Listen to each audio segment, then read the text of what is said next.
Welcome to another episode of the Better Than Bitter podcast. Over the next few days, we are going to be releasing our 5-day challenge.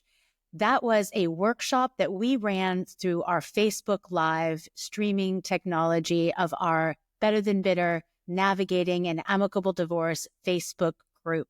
I'm excited to share the audio version of this 5-day challenge workshop, From Surviving to Thriving, Reclaiming You in Divorce and Beyond. Over the next few days, you will get to listen to all of the different playbacks of that workshop that we ran. You will learn not only about how to reconnect and clean out the clutter, the emotional clutter for your life, making way for a brighter future, but you'll learn how to recalibrating towards results and growth, embracing abundance and authenticity. You will learn how to embrace the new you that you discover through this process. And you will learn how to manifest your desired outcome. Time to thrive. You will be able to decide what you want in your future and set goals for yourself in that journey. We are excited that you are here to join us in this 5-day challenge. And if you are interested in having the playbacks of the presentations as well as the incredible workbook that goes alongside of it, please make sure you look at our support group membership at betterthanbitter.coach. All of that information will be in our show notes, as well as being able to go to our website to see the offer. For a limited time, we are offering a 2 months for the price of one in our support group membership.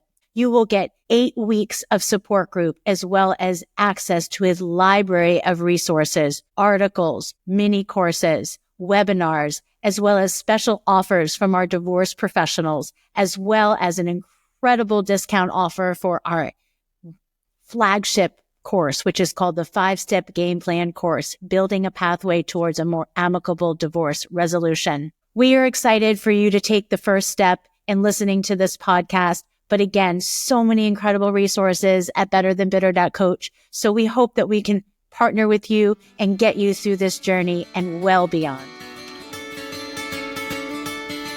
Welcome to the Better Than Bitter Divorce Podcast, where we flip the script on divorce and show you how to have a more amicable divorce resolution.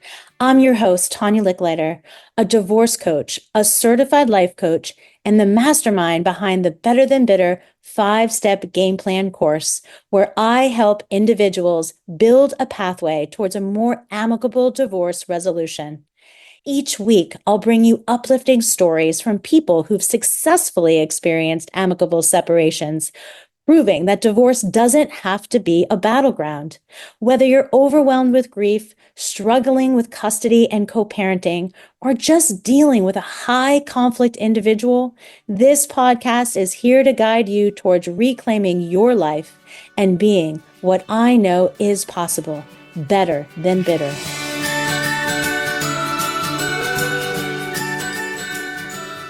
Hello, everyone, and thank you so much for coming and joining us for the second day of our 5-day challenge, From Surviving to Thriving, Reclaiming You During Divorce and Beyond. So today we are going to be talking about enduring, cleaning out the clutter. And for those of you who did not make it yesterday, I am Tanya Licklider. I am CEO and founder of Better Than Bitter, where we help build pathways to a more amicable divorce resolution. And I'm happy again for us to meet again today to really conquer day 2. So to get us all started, I would just want to go over our agenda for the day. So today we are going to start with just a recap from what we did yesterday, reconnecting with our authentic self. And then we're going to move into cleaning out the clutter. We'll move into building the I can and I will statements with gratitude for the I am and I have. And then we are going to do a really fun exercise. And I don't know if we'll get through it all tonight on the phone or on the webinar, but again, something for you to finish off at home, but discovering your word of the year. So I'm excited to unveil what that even means. So divorce isn't just about legal decisions, right? I mean, divorce is really an emotional whirlwind, and one that is going to create so much emotional clutter for you. Anger, sadness, guilt, regret. It just continues to pile up. It's kind of like your basement or your utility room, where literally all of the stuff that is coming out of your house is being piled up in one space, and you go down there and sometimes you can't even move because there's so much clutter. So when your mind is so full of worry and resentment and fear, it is so hard to make decisions. So you find yourself completely paralyzed and just not even doing anything, not moving forward. And when you're feeling that mental fog, when you're feeling that weight on your shoulder, you just carry this incredible amount of just resentment and anger because you just literally cannot move, right? So today we are going to help you move that clutter, let you know that you're not alone. Like, this is just so common for where you are in your process. Just know that this is something that a lot of people are going through. And I talk to so many people that I coach, and this is just where they're stuck.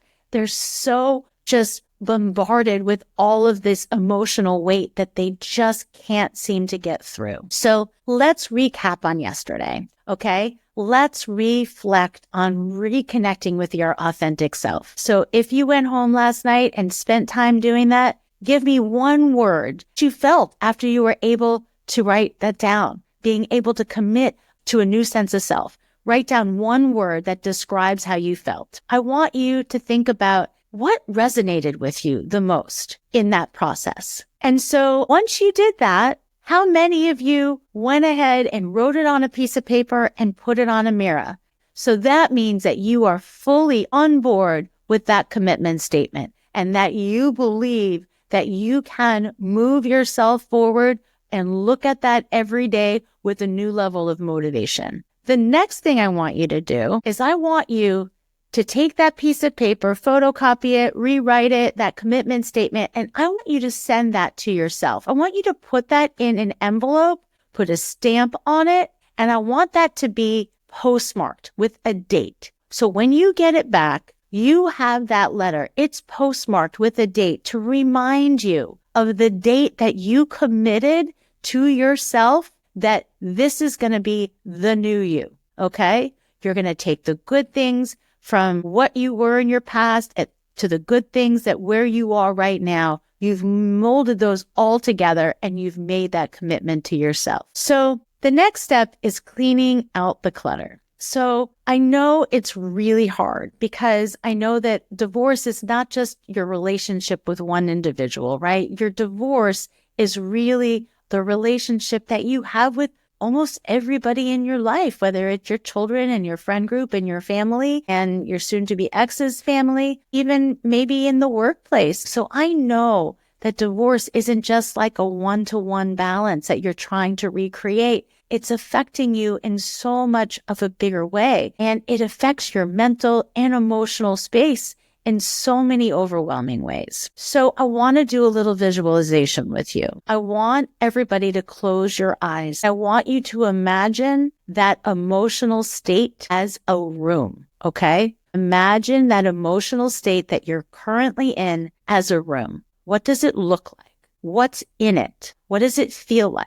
What does it smell like? What is that room that you are sitting in right now? Is it filled with worry and self-doubt and resentment? Think about that. Are you navigating through piles of past arguments and stacks of fear and just interactions that you have regret about? I want you to really visualize what that room looks like, what is in it, what it feels like, what it smells like, and what are the ruminating thoughts that keep going through your mind that's allowing for all that clutter to be there. Your drawers, are they overflowing right now in that room with what if, what if, what if, what if? Are your boxes labeled guilt, shame, embarrassment, regret? What are those boxes labeled in that room? Do your emotions feel heavy, like big blocks of furniture? Like, are you sitting under a really heavy couch and you just can't get out? Recognizing your clutter, recognizing what's in your room is the first step for clearing that space for healing, clearing that space for growth, and clearing that space for a fresh start. So why does this matter that you have this visualization? Why does it matter for you to get a vision for what this room is? Well, the problem is that this emotional clutter, this vision that you're having of where you are sitting in your day to day, it's just easy to feel stuck. It's like easy to just get stuck underneath that couch that literally an enormous giant is sitting on top of, and you literally can't move that couch off of you, right? So clarity feels impossible. The weight of all of this could be so exhausting. So the goal isn't to clear everything in one day, because healing takes time. But by starting to identify each one of those things in your room, by starting to identify what is ruminating, what those drawers are overflowing with, is so important, because that's when you begin to be able to visualize the next stage, which is, how am I going to clean up this room? How am I day by day going to put away the pieces? I don't know about you guys, but I have teenagers, and my teenagers' rooms are freaking disaster, right? Sometimes I look in those rooms and I'm like, oh my gosh, it is going to take literally 2 full 8-hour days to put everything away. Well, you can do those projects in one day, working 8 hours a day to try to get it done, or you do a little bit at a time, right? You decide to start with the dresser, and then you move to the closet, and then you move to the laundry baskets, and then you move to the floor. So again, having that visualization for how you're going to start to move things out of your room and fold them nicely and put them away. So I want you to do an exercise for me. I want you on a scale of 1 to 10, 1 being completely overwhelmed and 10 being emotionally clear. I want you to tell me, how much emotional clutter are you carrying today? 1 being overwhelmed and 10 being free and clear. And if you feel up for it, go ahead and put it in the comments on Facebook or in the chat on Zoom. So I want you now to get out that piece of paper and write down some of the emotions that are taking up the most space for you. So again, reflect back on when you closed your eyes and you were sitting in that room. And like I said, you had drawers that were overflowing. You might have had heavy furniture. You had clutter everywhere. And you began to envision what some of that noise was that was taking up so much space. In the chat or the comments, go ahead and tell me those emotions that are taking up the most space for you. And then I want you, again, in the comments or in the chat, if they were actual objects, okay, like a couch, what would that inanimate object be that is that emotion that is taking up the most space? So go ahead and put that in the chat for me.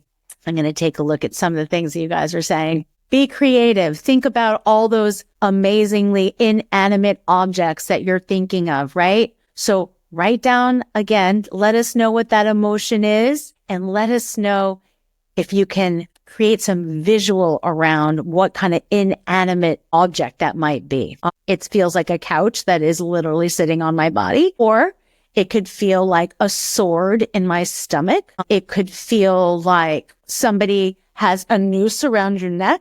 Again, we're trying to connect in from that emotion to what does it feel like. So the next step is the belief. When we're mastering our mindset, and we go a lot deeper in my 5-step game plan course on terms of mindset mastery, but what I want you to know is that it is not the facts in your life that are making you feel, okay? It is not the fact that maybe your spouse had an affair, which is the fact that's making you feel inadequate. It is the thought about them having the affair that's making you feel inadequate. So because they're having an affair, you might have a belief that you weren't enough, right? That makes you feel inadequate. But it is not a fact that you are not enough. Okay. That's not a fact. It's just a belief that you've created for yourself, right? What is the thought that's going through your mind that's making you feel that way? Because again, you have the ability to have an emotion like sadness, and that sadness feels like something, is crushing your heart, right? But there's a thought that's making you feel sad. And what is that thought? What is that thought? Because I want to challenge all of you to know that your thoughts are not facts. They're stories and beliefs that you are making up about whatever's going on in your life. And so you have the ability to flip that script. So you're going to need to spend some time on this on your own. The reasons why they're there is because a thought is happening. So do that thought download, correlate it to that emotion, and then try to flip that script and figure out if there's another way of thinking. All right. And if you thought about things a different way, would that bring on another emotion for you? Okay. So we're going to take a moment just to reflect on some of the emotions that are most present in your life. How are they cluttering your ability to think clearly? What can you start to clear out? And when I was telling you that we are in control of our thoughts, that is one way you can begin to declutter your mind, because you can flip the script and think about things differently. All right. Again, I go back to the affair. So your spouse had an affair. You believe, okay, the thought that comes to you is that I must not have been enough, right? And that created a feeling of being inadequate. Well, is that absolutely true? Do you know that being inadequate is an absolutely true statement? No, you don't. Could you maybe flip the script on that and think that the reason that they had an affair maybe had nothing to do with you? It might have been something about their own inadequacies and needing for validation, right? So there's different ways you can think about things that will make you feel differently. And I want you to start clearing out your mind, because one by one, you can do this, and then you can fold that up, and then you can tuck it into a drawer, and you can neatly start to work through all of those grieving emotions. Not to say that you shouldn't sit with your emotions and you shouldn't feel them. We talked a lot about the vitals. We talked a lot about being able to say what the emotion is, vent the emotion, say it out loud, acknowledge that it's there, sit with that emotion. How is it feeling in your body? But at some point, you got to fold that up and begin to rethink. Because again, those thoughts are what are creating those emotions. And it's important that you process them, rethink them if they're not absolutely true, and put them away in a drawer. Okay. So what emotions do you feel like are getting in the way of your healing? Because you just haven't been able to get out of these ruminating thoughts that you're having about them.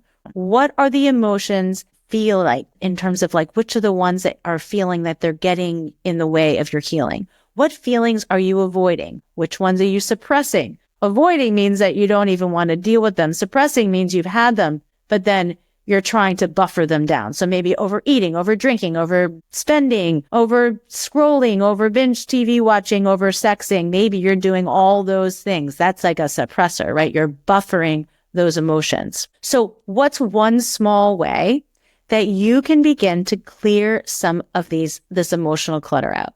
Okay. I gave you some tools in your toolbox. You're going to rethink. By rethinking, you will refeel. And when you feel different, you are going to act, react, and behave in a different way. And when you are acting, reacting, and behaving as a result of a different, more positive emotion, right? You will get the results that you're looking for in your life. The thought work is very important, and you're going to test yourself in every sense of the word. Every time something comes up in your mind, a thought, you'll be like, do I absolutely know that's true?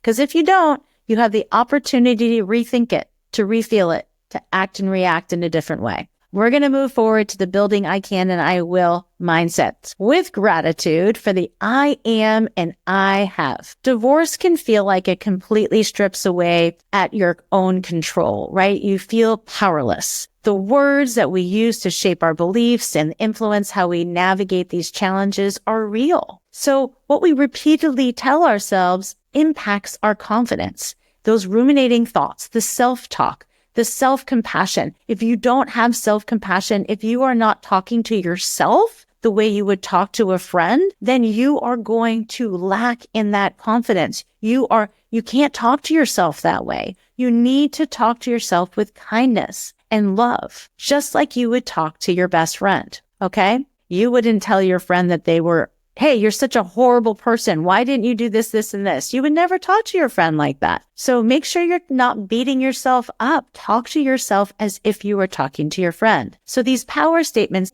they're going to help shift your mindset from doubt and uncertainty to strength and clarity. So we're going to use some very intentional language that can help regain some control and build some emotional stability for yourself. So why it matters, the I can and I will mindset, it reinforces the belief in your ability to handle what's about to come next. Because like I said, the legal process is hard. And if you're not emotionally ready for it, you're just not going to be able to handle it from a place of clarity, clear-mindedness, peace, and calm, right? Because if you allow for your amygdala, which is the nervous system, to start going fight, flight, and freeze, right? If you walk into every mediation negotiation session in that high alert, you're not going to be able to think rationally and logically about what's going to be best for not just yourself, but your children and your co-parenting relationship in the future. Even in difficult situations, if you are capable of making empowered decisions moving forward with some of these I can and I will, and that's how you have to enter into every single legal negotiation with a mediator or with your attorney, I can and I will, okay? Get through this. You are going to get through this, and you're going to get through it with courage, okay? That's the most important thing. These type of statements will create these mental anchors for you, shifting from a fear-based thoughts to an action-oriented belief, okay? Then it moves into the I am and I have. We all have to make sure that you say those things to yourself. I am strong. I am courageous. I am hopeful, right? And the I have love in my life. I have a roof over my head. I have children that love me. I have a family support system, whatever you have. I'm not telling everybody has all those things. I'm just saying that everybody has something, right? And we have to focus on the I am and I have statements so you can have self-worth, some gratitude for what you do have, which will build that stability back into your life. So these statements are going to remind yourself of your strength. They're going to remind yourself of the resources you do have, even if things right now feel very unknown and uncertain.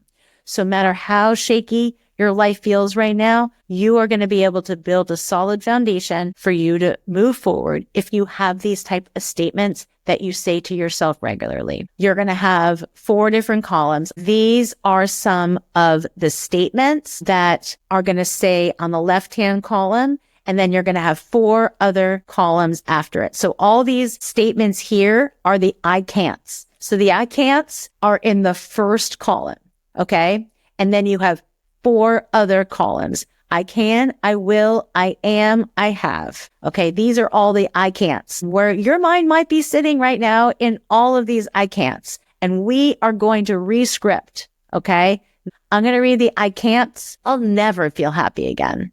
I don't have the confidence to move forward. I'm afraid I'm going to make a wrong decision. I feel lost without my partner. I can't financially support myself. I don't know how to raise my kids alone. I'm afraid I won't be a good single parent. I don't know how to manage my finances. I don't know how to co-parent effectively. I can't even stand my soon-to-be ex at this point. I don't know how we're going to co-parent. My kids are going to suffer because of this divorce. These are all statements that so many people who are going through divorce are ruminating over every single day. I want you to do the work where you are saying, I can do this alone. I know that I will feel happy again. I am strong. I am courageous. I have lots of love in my life. Okay. Again, it doesn't have to be with that one partner, but you can, you will, you are, and you have different things that you need to be focusing on instead of the I can'ts. And each time you say, I can't, I want you to have some sort of jar on your counter that you throw a bean into, or a penny, or you tell yourself a little IOUs, put some demerits on the wall, like whatever you need to do to kind of focus in on how many times a day are these thoughts ruminating in your mind, just so you can bring some awareness to them. And then I want you to rescript into the I can, I will, I am, and I. All right, we're going to move to the next one. So again, the I cans, identify what is within your control and what actions you can take, no matter how small. The I wills is I commit to a step forward that aligns with your goals and healing. I will call a mediator next week. I will. There's lots of things that have to get done in divorce, right? So make sure you're taking baby steps of things you can do and you will do and making those do goals against those. I am. Reinforce your identity with the affirmations. Remind yourself of that self-commitment statement that we did and make sure that you are aligning those with strength and resilience. And I have, recognizing with gratitude the resources, the support, your inner qualities that you already do possess. So the next one is the guiding force for discovering your word of the year. So if you are somebody that does New Year's resolutions every year, go ahead and say yes in the chat or in the comments. And then after you say yes, I want to know how long you actually stay committed to that New Year's resolution. Just let me know if anybody does them, because this is kind of a new thing. This is discovering your word of the year. So instead of doing New Year's resolutions, since resolutions usually fail, I'm going to exercise 3 days a week. I'm going to stop eating sugar. I'm going to stop drinking. Everybody has their New Year's resolutions that usually don't last very long. So the word of the year is different. It's going to act as an anchor. It's going to help guide decision-making for you. It's going to encourage your growth. It's going to be just a daily reminder, a single word, and it's not going to be rigid. It's not going to be rigid because it's going to have a lot of different juicy components to it that will make you feel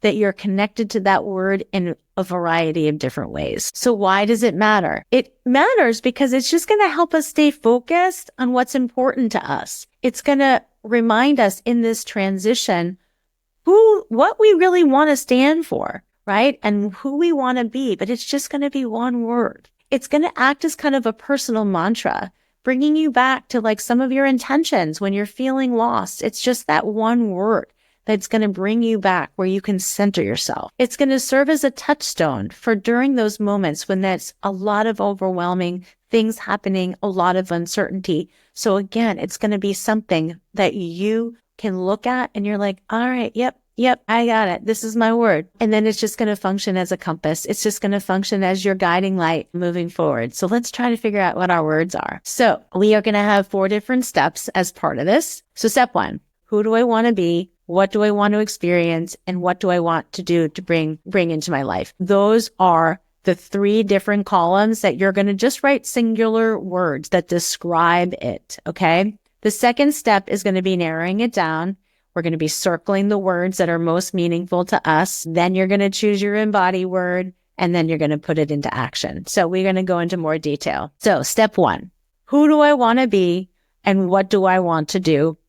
Be, experience, and bring. So you want to list your qualities and strengths or attributes that you want to embody. Okay. Identify the emotions, adventures, transformations, the experiences that you want to have. And then what do you want to bring? Think about the relationships, the opportunities, the habits that you want to form, right? So the B is the qualities, the strength, and the attribute. The experience is the emotions, the adventures, the transformations. And then the bring is your relationships, your opportunities, the habits that you want to bring into your life. So each 3 of those columns, you're just writing multiple words. Kind of just do a data dump on words that resonate with you under those 3 categories. But I just want to give you some examples. I want to be confident. I want to be resilient. I want to be joyful, empowered, authentic. I want to experience peace. I want to experience excitement. I want to experience love,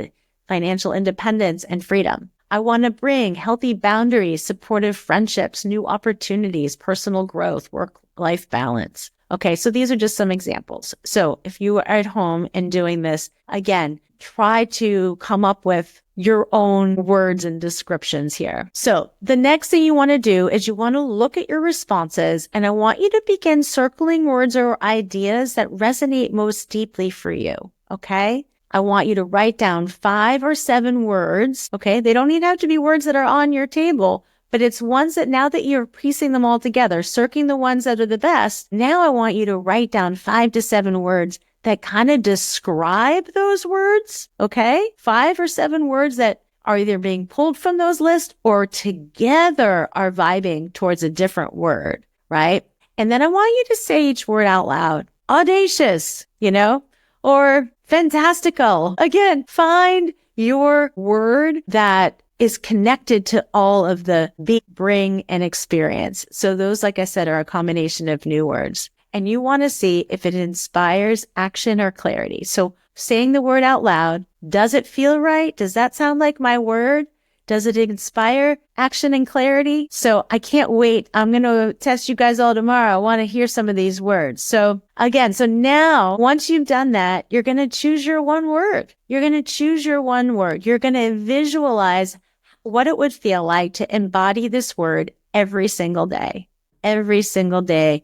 How would it feel if that was the word that described how you showed up for yourself every single day? Again, there'll be lots of actions that'll be associated with that word, but this is kind of your one big put it on a piece of paper. You're going to stick it on your mirror. You're going to put it on in a journal. Maybe it's your phone wallpaper. Maybe you create something that just allows for you to look at this word every day. Make sure that that affirmation is something that's visible to you. Again, you can stick that in the mailbox, put that stamp on it, get that mailed to you, reminding yourself again, that is something you're committing to, and then use it as a decision-making tool. When faced with choices, am I doing this in an audacious way? Ask yourself, did I just do that in that way that my word would have described it to be? Because you want to do that check-in.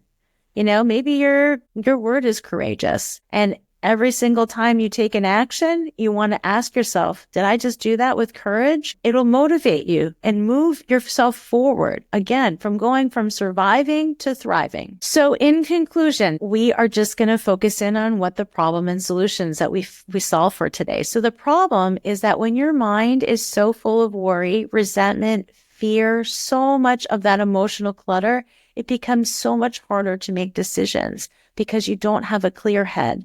You're being foggy. Your head is so foggy that you're not allowing your kind of rational, logical brain to work, beat down by way too much clutter. So by recognizing what's taking up your space, by making sure that you understand all those emotions and putting some inanimate object visualization to those emotions that you're having, and then visualizing how you can fold up those emotions and begin to put things back in order. And you do that by rethinking, by changing your dialogue, your inner dialogue, by making sure that your belief system, the stories that you're telling yourself, you're asking yourself, are those actually true? Like, why do I continue to think that way? Do I know at 100% that that's true? Because if it's not, you have the ability to rethink. And so again, it's those thoughts that are creating all of those emotions, and all those emotions are what creating that clutter in your brain.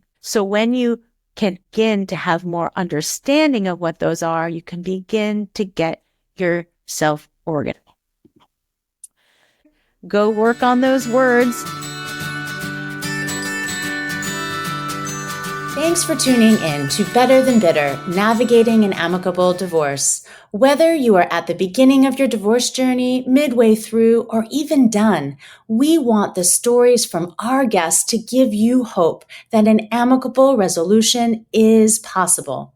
If you'd like to dive deeper into today's episode, check out our show notes for a full transcript, reflections, and links to learn more about Better Than Bitter's coaching, courses, and how to connect with our fabulous guests. If you're ready for more support, you can head over to betterthanbitter.coach. There you'll find details and additional information on our 5-step game plan multimedia course, our one-to-one Zoom coaching, group coaching, monthly memberships, events and retreats, and a whole lot more.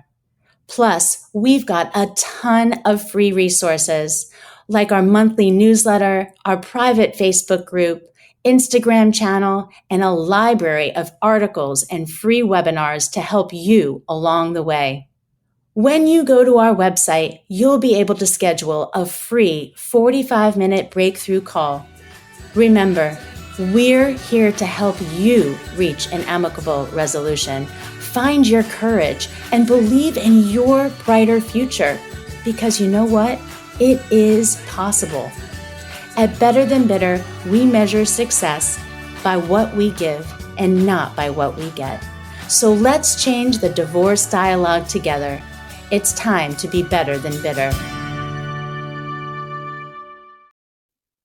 Thank you for joining us for our 5-day challenge, From Surviving to Thriving, Reclaiming You During Divorce and Beyond. This is a 5-part series that we ran as a streaming Facebook workshop. You are here to experience the audio version of our 5-day challenge. But if you are interested in having the full workshop, all of the video replays, as well as the workbook, we have this all loaded into our support group membership at betterthanbitter.coach. In our support group membership, you will get access not only to the 5-day challenge, but to all of our workshops, our mini courses, our articles, as well as getting a community of people every week who will be there to support you in our weekly support group calls.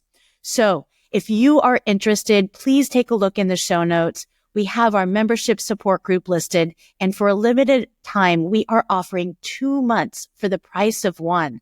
Exactly 2 months for the price of one. So you will get 8 support group sessions, as well as full access to all of our valuable educational information, as well as special offers from our divorce professionals, as well as great discounts on our 5-step game plan course. So please take a look at the show notes, as well as go over to betterthanbitter.coach, and under what we offer, you can drop down to look at our support group offerings. So again, thank you all for joining us for the audio version of our 5-day challenge, and we look forward to seeing you in the next episode.